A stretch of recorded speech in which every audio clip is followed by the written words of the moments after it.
High, আজকে আমরা কয়েকটা গুরুত্বপূর্ণ বিষয়ে আলোচনা করব। আমরা আমাকে কয়েকজন তোমরা মেসেজ করেছিলে যে 12 মার্কসটা কতটা ইম্পর্টেন্ট আর 12 পড়াশোনাটা কতটা কীভাবে করা উচিত।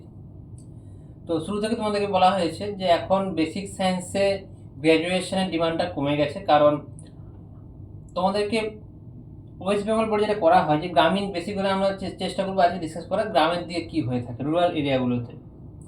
তো আমাদের ওয়েস্ট বেঙ্গল বোর্ডে যে ট্রেনটা বানানো হয়েছে ক্লাস 10 থেকে ক্লাস 10-এর বোর্ড এক্সাম, 12-এর বোর্ড এক্সাম, এখানে একটা কথা মাথার মধ্যে ঢোকানো হয়, বোর্ড এক্সাম আর মার্কস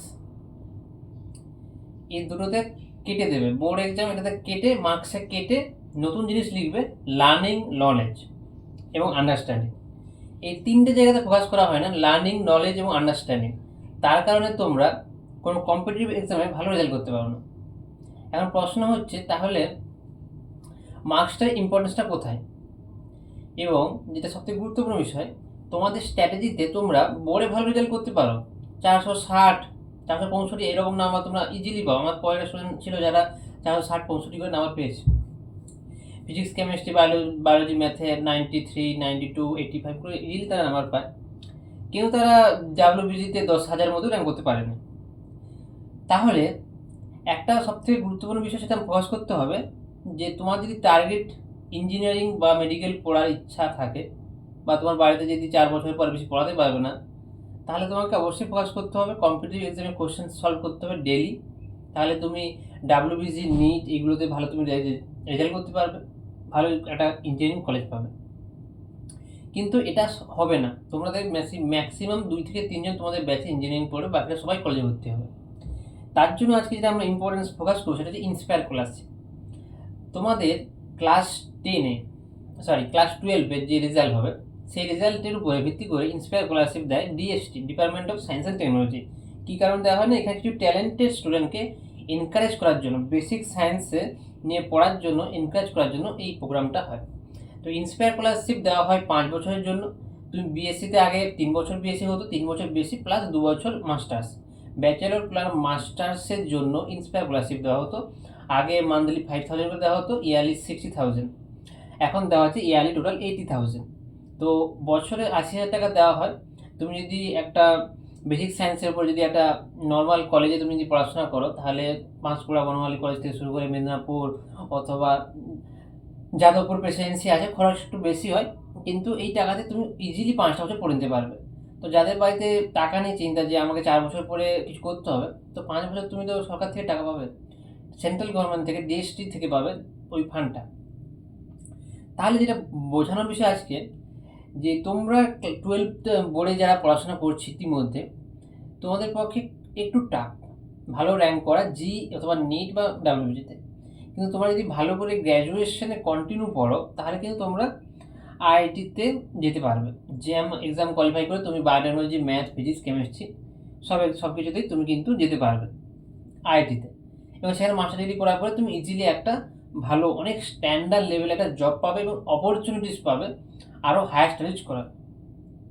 তাহলে তুমি যদি ক্লাস 12-এ ভালো করে পড়াশোনা করো এবং 450+ মার্কস আনতে পারো, 90% মার্কস আনতেই হবে, কারণ ডিএসটি যেটা আমি ওয়েবসাইটে গিয়ে দেখলাম, এখানে টপ 1% একটা বোর্ডে, সিবিএসসি, আইএসসিএস, তারপরে যে তোমার ওয়েস্ট বেঙ্গল বোর্ড আছে, প্রত্যেকটা বোর্ডে টপ 1% স্টুডেন্টকে দেওয়া হয়, মানে 450 থেকে 500 এই রেঞ্জের স্টুডেন্টদেরকে শুধুমাত্র স্কলারশিপটা দেওয়া হবে। এটা হচ্ছে কাট অফ।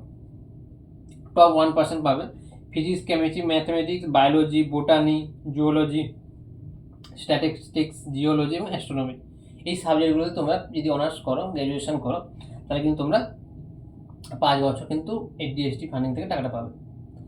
তাহলে তোমরা বুঝতে পারছো, যারা পড়াশোনা করছো না ক্লাস 12-এ, কিছু করতে পারবে এরকম কোনো নিশ্চয়তা নেই, কিন্তু যারা পড়াশোনা করছো, তার জিতে, নিটতে, ডাব্লিউবিজিতে ভালো রেজাল্ট না করলেও তোমরা যদি এই স্কলারশিপটা পেতে পারো তোমাদের কেরিয়ারে, তাহলে তোমরা কিছু করবে, এটা খাতায় লিখে রাখো।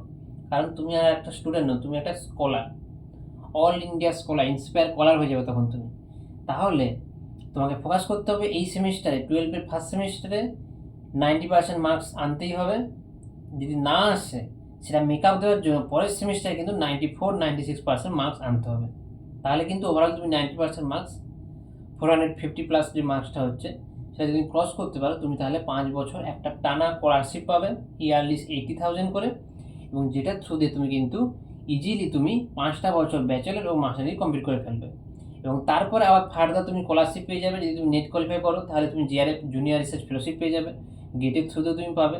এবং তুমি একটা বড় ইনস্টিটিউট আইআইটি, আইজিআর, এনআইটি থেকে যখন তুমি পড়াশোনা করে বেরোবে, ডিগ্রি নিয়ে বেরোবে, মাস্টার ডিগ্রি, তোমার ভ্যালুটা অনেক বেড়ে যাবে। তুমি যারা ক্লাস 12-এ পড়ে ইঞ্জিনিয়ারিং পড়ার জন্য কোনো একটা কলেজ, শিবপুর, তা বাদে তোমাদের কল্যাণী, যাদবপুর, এইসব যে কলেজগুলো আছে, ঠিক আছে, স্ট্যান্ডার্ড কলেজ, সেইগুলোতে যারা পড়াশোনা করবে তারা 4 বছর পরে যখন ব্যাচেলর ডিগ্রি নিয়ে বেরোবে, আর তুমি যখন আইআইটি থেকে মাস্টার ডিগ্রি নিয়ে বেরোবে, সেটা এনআইটি হতে পারে, আইজিআর হতে পারে, অথবা আইআইটি হতে পারে, তোমার স্ট্যান্ডার্ডটা মানে 1 স্টার ভার্সেস 5 স্টার হয়ে যাবে। এবং তুমি সেরকম বেশি সেরকম ভালো কোয়ালিটির জব অপরচুনিটি পাবে, এবং হায়ার স্টাডিজে তুমি অপরচুনিটিও পাবে। তাহলে আজকে আমাদের এখানে ফোকাস করার ব্যাপার ছিল যে ইন্সপায়ার স্কলারশিপটা কী। এটা তোমাদের ওয়েস্ট বেঙ্গল বোর্ডে 1% স্টুডেন্টকে দেওয়া হয়, মানে তোমাকে 450+ মার্কস পেতে হবে। এবং তুমি যে কোনো সাবজেক্টে তুমি যদি অনার্স করো, যে কোনো কলেজ থেকে করতে পারো, যে কোনো জায়গা থেকে, যে কোনো সাবজেক্ট কতগুলো সাবজেক্ট আমরা বলেছি, ওই জায়গাটা ভালো করে রিপিট করে পড়ে দেখে নেবে। তাহলে তুমি 5 বছর কন্টিনিউ ফেলোশিপটা পাবে।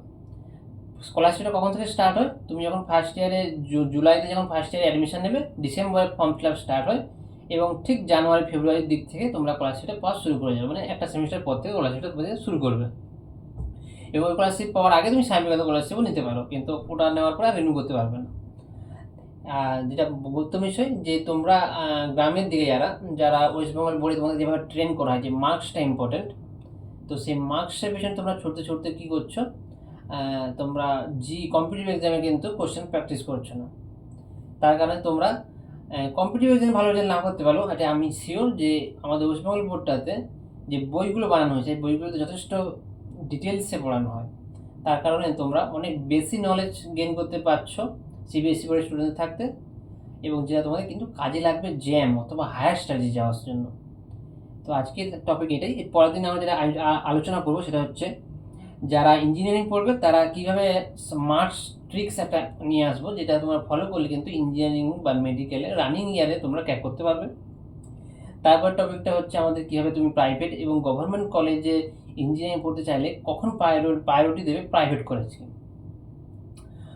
আর তারপর থাকছে যে কীভাবে তোমরা বোর্ড এক্সামে ভালো রেজাল্ট করবে, সে ব্যাপারেও আমরা একটা ভিডিও বানাবো। তো আপকামিং ভিডিওগুলোতে তো আমরা চেষ্টা করব তোমাদের এই ট্রেন্ড, যে কারেন্ট ট্রেন্ড, পড়াশোনার ট্রেন্ড, স্কলারশিপ থেকে শুরু করে কোন কলেজ, কোন ফিল্ডে পড়াশোনা করবে, ব্যাচেলর পড়তে যাবে নরেন্দ্রপুরে বা বেলুড় মঠে, নাকি তুমি ইঞ্জিনিয়ারিং পড়বে শিবপুরে, এইগুলো হচ্ছে লাইফ চেঞ্জিং ডিসিশান। তো এইগুলো আমরা ধীরে ধীরে আলোচনা করব। তো আশা করছি তোমরা যারা রেগুলার ক্লাস ফলো করছো তাহলে তোমরা ক্লাসের প্রত্যেকটা ভিডিওতে তোমরা কিছু ইনফরমেশান পাও। আমরা পড়াশোনার সাথে সাথে কিছু ডিসকাশন করেই থাকি যে কী করা উচিত, কীভাবে পড়াশোনা করা উচিত, কোথায় সমস্যা আছে, কোথায় ভুল হচ্ছে, তো সেগুলো তোমরা ফলো করো। আর পড়াশোনা তো করতেই হবে, কারণ বুঝতেই পারলে যে তুমি এই মার্কসটা 450+ যদি মার্কস না নিয়ে আসো তুমি স্কলার হতে পারবে না।